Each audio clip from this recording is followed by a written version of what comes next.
Another common defense is new value.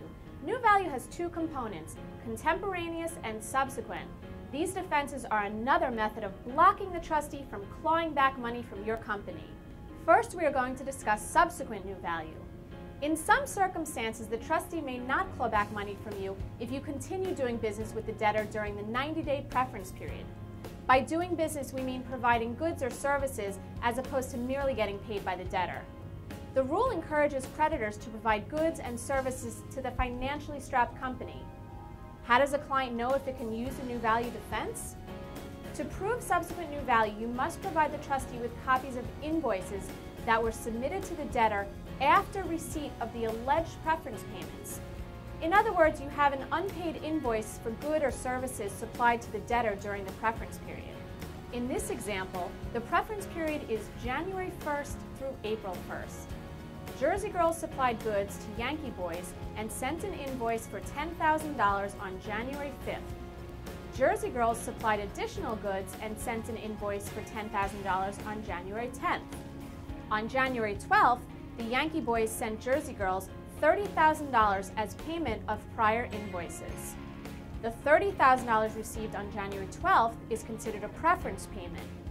Since Jersey Girls' January 5th and January 10th invoices predate the $30,000 payment, they cannot utilize those invoices as credit for subsequent new value.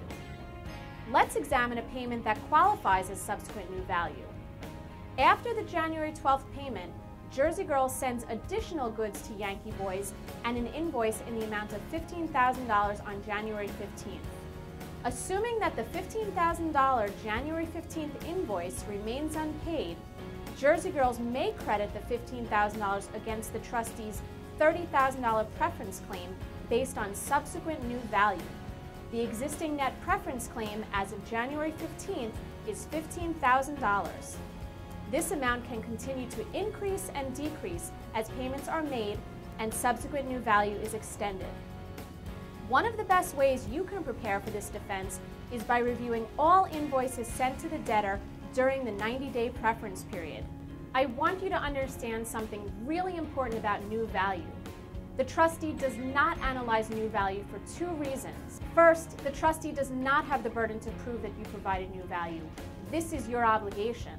Second, once the debtor files bankruptcy, it no longer pays invoices, and the debtor's record-keeping of new value may not be as complete and accurate as it was prior to the bankruptcy.